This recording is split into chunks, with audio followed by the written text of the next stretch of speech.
What's up everyone, welcome back to another video, and today I'll be discussing the top 5 worst frauds in recent history. Elizabeth Holmes seemed like the classic Stanford dropout turned incredibly successful business person, and she convinced the world that her product would change lives when she launched Theranos, a pharmaceutical company, in 2003.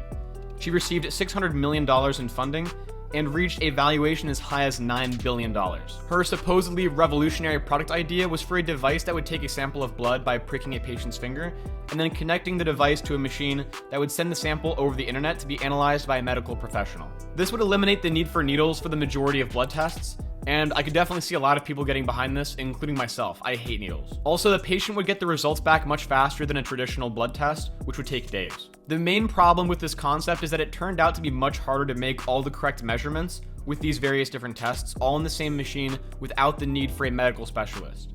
The components would interfere with each other through light and heat, which would make it difficult to conduct an accurate analysis of samples. But only people inside of Theranos knew about this, so they decided they could just continue to move forward and make partnerships and hope that it figures itself out in the future.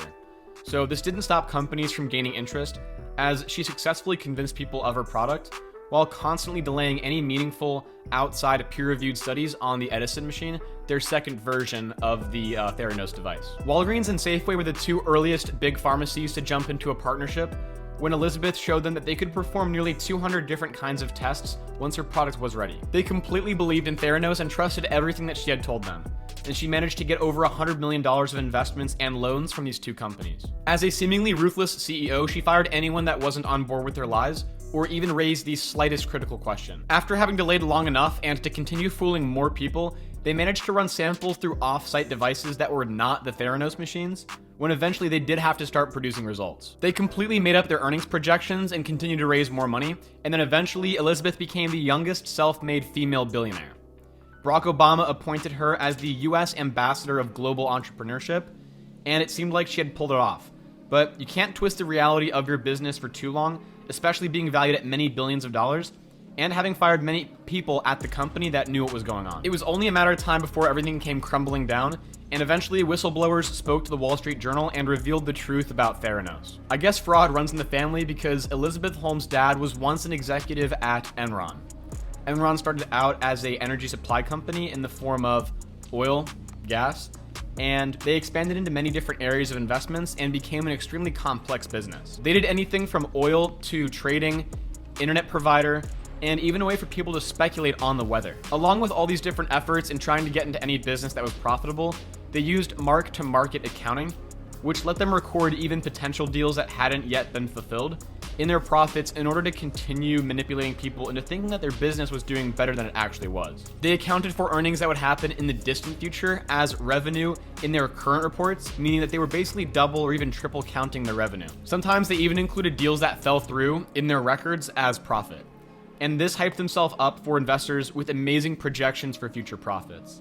These fake earning projections absolutely helped them make even more real revenue, which perpetuated the cycle of overestimating as much as they really can. They engaged in various other forms of accounting trickery to cook their books and to avoid detection for as long as possible. They moved debt to side or shell companies registered to Enron to make themselves look much more profitable than they actually were. This got a lot more people to invest because their lack of liabilities looked great compared to their revenue. Public companies are required to have all their accounting records checked by auditors in order to ensure that there's no illegal practices taking place. But Enron got away with it for a long time. Auditors failed to do their job and let them continue to grow while remaining corrupt and misleading. If the auditors had done their job well enough, they would have discovered the inconsistencies earlier and saved a lot of investors' money. Arthur Andersen, one of the 5 major accounting firms at the time, is believed to have been paid to look the other way. At its peak, it was the 7th most valuable company in the United States at $60 billion. And in 2001, it became the largest bankruptcy in American history. You've likely heard the terms Ponzi or pyramid scheme be used to describe something that is sustained by the addition of new investors in order to pay off the older investors. Something that is unsustainable because it collapses when there are inevitably no more people to add to the system. Well, this comes from a guy who was the original pyramid schemer named Charles Ponzi. He immigrated to the United States from Italy in 1903 with only a few dollars to his name. And his business plan involved using international reply coupons, which is a way to prepay postage for mail, and arbitraging the price differences by buying them at the overseas rates and then selling them in the United States for profit, with the help of currency exchange rate differences. It started out as a way to double his investment within just months, but in order to scale, he needed other people's money. And it wasn't the arbitraging part that was illegal, but rather the promising of returns that he could only fulfill by paying older investors with the investments of those that had joined more recently. Ponzi quickly had to resort to using the money of newer investors in order to pay off the older ones, once he began to realize that he was extinguishing the supply of these discounted postage coupons overseas. His get-rich-quick scheme was growing rapidly, and it was very enticing to people who hadn't already joined, until he was exposed by the Boston Post in 1920, which wrote that there weren't enough coupons in the world to keep this scheme going. After an investigation, he was arrested and sentenced to 5 years in prison, and then deported back to Italy. It's estimated that Ponzi's scheme resulted in the loss of $32 million for investors. Bernie Madoff is another famous fraudster who stole billions of dollars while riding on his reputation to fool investors and make an incredible amount of wealth, at least temporarily. He pioneered electronic trading, which made trades easier, faster, and cheaper, and he served as chairman of the Nasdaq from 1990 to 93. After starting his own trading firm with his remarkable reputation, he eventually turned it into a Ponzi, where new investors thought that decisions were being made by a group of experts, including Madoff, when in reality it was just Madoff taking new money for himself and to partially pay back old investors while relying on new investors to keep it all going. It's believed to have lasted for as long as 20 years, or even longer, no one knows for sure, but it came to an end in 2008. He was consistently beating the market whether it was down or up. Madoff's firm had been seeing returns averaging in the high double digits every single year. When old clients requested their money, he funded those payouts with the investments of newer investors. He maintained a highly respected image and would even turn away some people to give the illusion that things seemed more exclusive and trusted. When he did invest and did not put the money in his personal bank account like he often did, he stuck to safer blue chip stocks and used a limited number of proven option strategies to optimize returns. It all started to come to an end when Harry Markopolos, a fraud investigator who had a lot of experience with investment firms, began to realize what was going on shortly after starting to investigate Madoff's firm. Markopolos attempted to reverse engineer the trading strategies used by Madoff, and shortly after taking a look at his records, he discovered that this was the biggest scam in Wall Street's history. But it turns out that it wasn't Markopolos who was responsible for the downfall of Madoff's firm. In fact, Markopolos went to the SEC many times with no luck, and they decided not to do anything about it. And what in fact took down the firm was the 2008 financial crisis. After all these assets had started going down, the house of cards crumbled, and he realized that he couldn't pay back investors, old or new. Madoff told his sons about it, knowing that they would turn him in, and they did. In 2009, he was sentenced to 150 years in prison and forced to pay back $170 billion. Obviously, he couldn't come up with that amount, so they began selling his house and all his other properties to get what they could. It was a very brutal turn of events for everyone involved, his family and investors. One of Madoff's sons killed himself. His other son died of cancer in 2014. And a few of Madoff's investors killed themselves as well. And eventually, Madoff died in prison, which was last year in April of 2021. This next one is much more recent, and it has to do with FTX, the crypto exchange, and its founder, Sam Bankman-Fried.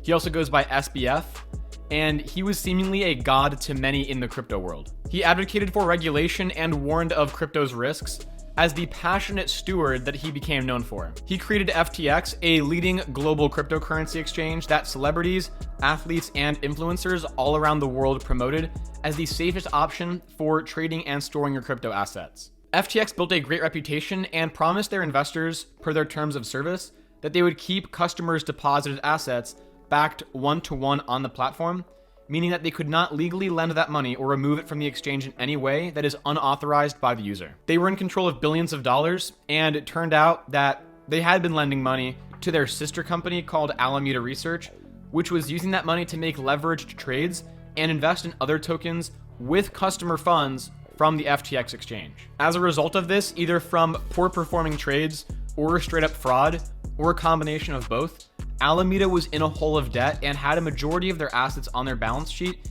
in FTX's own token called FTT. All it took was for this FTT token to go down in price and things could start collapsing, which they did because Alameda's balance sheets were leaked, showing that they were vulnerable to liquidation and held a majority of the collateral for their loans in the FTT token. Recognizing this, one of their competitors that had a bunch of these tokens because they were an earlier investor and got bought out by FTX, this company Binance decided to sell 1 billion of their tokens, which set off a withdrawal spree and a selling spree.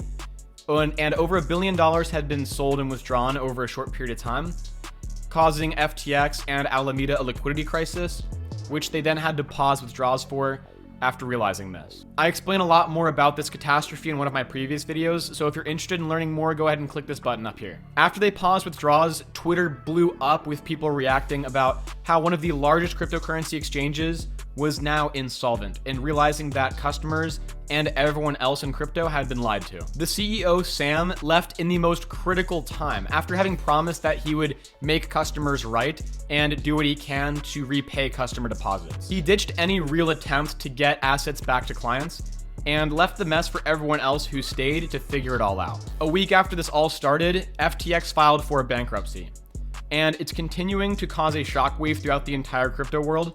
And we're still unsure of all the collateral damage that it's going to have on not just individuals, but crypto project efforts that could potentially be killed because they trusted FTX with their treasuries. And there's a bunch of brands and influencers that represented and were promoting FTX as a safe exchange that are now going to have to apologize and deal with these repercussions. If you guys are interested in learning more about the collapse of FTX and how this man was responsible for $32 billion, then click on this video. I'll see you guys in the next one. Peace.